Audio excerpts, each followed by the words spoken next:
Hi అండి, welcome back to happy recipes. నేను మీ స్వప్నని.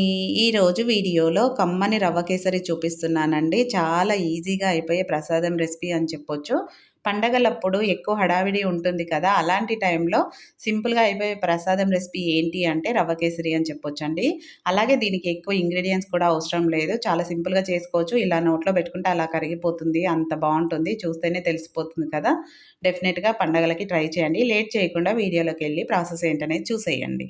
ముందుగా స్టవ్ పైన అడుగు మందంగా ఉన్న ప్యాన్ ఒకటి పెట్టుకోవాలి. దాంట్లోకి 2 టేబుల్ స్పూన్ల నెయ్యి వేసుకోవాలి. ఈ స్వీట్కి నెయ్యి ఎంత ఎక్కువ వేసుకుంటే అంత బాగుంటుంది. తినే వాళ్ళైతే ఎక్కువ వేసుకోండి, తినని వాళ్ళైతే కొంచెం తగ్గించి వేసుకోవచ్చు. ఇప్పుడు దీంట్లోకి డ్రై ఫ్రూట్స్ ఒక పావు కప్ అని వేసుకుంటున్నానండి. నేను ఇక్కడ బాదం, కాజు వేస్తున్నాను, కిస్మిస్ కూడా వేస్తాను. మీరు కావాలంటే ఇంకొంచెం ఎక్కువైనా యాడ్ చేసుకోవచ్చు. ఎప్పుడైనా ప్రసాదంలోకి మనం డ్రై ఫ్రూట్స్ ఎంత ఎక్కువ వేసుకుంటే కూడా అంత టేస్ట్ ఉంటుంది. నచ్చే వాళ్ళు ఎక్కువ వేసుకోవచ్చు, లేదంటే తగ్గించి కూడా వేసుకోవచ్చు. ఇప్పుడు కొంచెం ఫ్రై అయ్యాక దీంట్లోకి కొన్ని కిస్మిస్ కూడా యాడ్ చేసుకుంటున్నాను. మీరు కావాలంటే బ్లాక్ కిస్మిస్ కూడా వేసుకోవచ్చండి. ఇలా మంచి గోల్డెన్ కలర్లోకి వచ్చాక వీటిని ఒక ప్లేట్లోకి తీసుకోవాలి.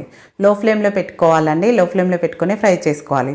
నెక్స్ట్ దీంట్లోకి 1 కప్పు ఉప్మా రవ్వ, సూజీ రవ్వ అంటారు కదా, అది 1 కప్పు వేసుకోవాలి. ఇది కూడా లో టు మీడియం ఫ్లేమ్లో పెట్టుకొని మంచి బ్రౌన్ కలర్ వచ్చే వరకు ఫ్రై చేసుకోవాలి. రవ్వ అనేది కలర్ మారాలి, అలాగే వేపుతుంటే మంచి సువాసన రావాలి, అప్పటి వరకు ఫ్రై చేసుకోవాలి. ఇది రవ్వ ఒకవైపు ఫ్రై అవుతూ ఉంటుంది. ఇది ఫ్రై అయ్యేలోపు ఇంకొక పక్కన ఒక గిన్నె తీసుకొని దాంట్లోకి ఏ కప్పుతో రవ్వ తీసుకున్నామో అదే కప్పుతో 4 కప్పుల నీళ్ళు తీసుకోవాలి. ఇలా 4 కప్పుల నీళ్లు పోసుకున్నాక ఇప్పుడు ఈ గిన్నెను ఇంకొక స్టవ్ పైన పెట్టి నీళ్ళను బాగా మరిగించుకోవాలి, వేడి చేసుకోవాలన్నమాట. ఒకవైపు రవ్వను కలుపుకుంటూనే వాటర్ని ఒకవైపు మరిగించుకోవాలి. చూడండి, రవ్వ మనం కలుపుతూ ఉండగానే కలర్ కూడా చేంజ్ అవుతూ ఉంటుంది కదా. ఇప్పుడు దీంట్లోకి ఇంకొక టేబుల్ స్పూన్ నెయ్యి వేసుకోవాలి. నెయ్యి ఎంత ఎక్కువ వేసుకుంటే టేస్ట్ అయితే అంత బాగుంటుందండి. నచ్చిన వాళ్ళైతే తప్పకుండా వేసుకోండి. ఇప్పుడు నెయ్యి వేయడం వల్ల రవ్వ కూడా తొందరగా వేగుతుంది. చూడండి, ఇలా మంచి రెడ్ కలర్లోకి వచ్చే వరకు ఫ్రై చేసుకోవాలి. ఇలా ఫ్రై అయ్యాక ఇప్పుడు ఫ్లేమ్ని లో ఫ్లేమ్లో పెట్టుకొని మనం ఒకవైపు ఆల్రెడీ వాటర్ వేడి చేసాం కదా, ఆ వాటర్ని కొంచెం కొంచెంగా వేసుకోవాలండి, ఒకేసారి వేయొద్దు. చూడండి, ఇలా వేడిగా వస్తుంది కాబట్టి ఫ్లేమ్ని లో ఫ్లేమ్లో పెట్టుకొని కొంచెం కొంచెంగా వాటర్ మొత్తం వేసేసుకోవాలి. ఇలా మొత్తం వేసుకొని ఎక్కడ ఉండదనేది లేకుండా నీట్గా కలుపుకోవాలి. ఇప్పుడు ఫ్లేమ్ని మీడియం ఫ్లేమ్లో పెట్టుకొని ఎక్కడ ఉండలు లేకుండా నీట్గా కలుపుకోవాలి. అలాగే రవ్వను ఉడికించుకోవాలి. మనము 1 కప్పు రవ్వకి 4 కప్పుల నీళ్ళు అనేది పర్ఫెక్ట్గా సరిపోతాయండి. మరీ ఎక్కువ వేసుకోవద్దు, అలానే తక్కువ వేసుకోవద్దు. ఇదైతే కరెక్ట్గా సరిపోతాయి. మనం కలుపుతూ ఉండగానే చూడండి, ఇలా దగ్గర పడుతూ ఉంటుంది. మీడియం ఫ్లేమ్లోనే పెట్టుకోవాలి.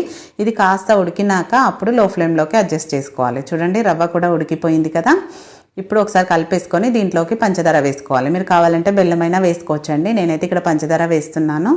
వేసుకొని ఇది కూడా మొత్తం కరిగే వరకు కలుపుకోవాలి. మీడియం ఫ్లేమ్లో పెట్టుకొని పంచదార మొత్తం కరిగి కాస్త దగ్గర పడ్డాక లో ఫ్లేమ్లో పెట్టుకోండి. ఇప్పుడు పంచదార మొత్తం దీంట్లో కలిసేలాగా కలుపుకోవాలి.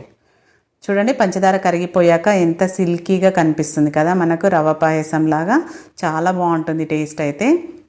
మీరు కావాలంటే స్వీట్ ఎక్కువ తినే వాళ్ళైతే ఇంకొక అరకప్పు పంచదార కూడా వేసుకోవచ్చండి. 1కి 1 కప్ అనేది పర్ఫెక్ట్గా సరిపోతుంది. ఇప్పుడు దీంట్లోకి 2 టేబుల్ స్పూన్ల నెయ్యి వేసుకోవాలి. నెయ్యి పంచదార వేయడం వల్ల సిల్కీగా అవుతుంది స్వీట్ అయితే. ఇప్పుడు దీంట్లోకి అలాగే కొంచెం ఇలాచి పొడి కూడా వేసుకోవాలండి, వీడియో క్లిప్ మిస్ అయింది. అలాగే డ్రై ఫ్రూట్స్ కూడా వేసేసుకోవాలి. మనం ఫ్రై చేసి పెట్టుకున్న డ్రై ఫ్రూట్స్ ఉన్నాయి కదా, అవన్నీ వేసుకొని ఫ్లేమ్ని లో ఫ్లేమ్లో పెట్టి 1 నిమిషం పాటు ఉడికించుకొని ఆఫ్ చేసేసుకోవాలి. ఎందుకంటే మరీ గట్టి పడనివ్వద్దండి, కన్సిస్టెన్సీ అనేది ఇది పర్ఫెక్ట్ అనమాట. ఇలా ఉన్నప్పుడు మనం స్టవ్ ఆఫ్ చేసేసుకుంటే ఇది చల్లారినాక ఇంకాస్త దగ్గర పడుతుంది. కాబట్టి ఈ టైంలోనే స్టవ్ని ఆఫ్ చేసుకోవాలి. ఆఫ్ చేసుకుంటే ఇది ఒక 2-3 నిమిషాల తర్వాత దేవుడికి నైవేద్యంగా పెట్టడానికి కూడా మనకు స్వీట్ అనేది రెడీ అయిపోయింది. చూడండి, చూస్తుంటేనే ఎంత కలర్ఫుల్గా యమ్మీగా ఉంది కదా, చాలా బాగుంటుందండి. మీరు నైవేద్యానికి అయితే తక్కువ టైంలో సింపుల్గా అయిపోయే ప్రసాదం రెసిపీ అని చెప్పొచ్చు. అలాగే పిల్లలు ఏదైనా స్వీట్ అడిగినప్పుడు కూడా ఇంట్లో ఉండేదే కదండి రవ్వ, ఈజీగా చేసి పెట్టవచ్చు. చాలా బాగుంటుంది. ఇలా నోట్లో పెట్టుకుంటే అలా కరిగిపోతుంది.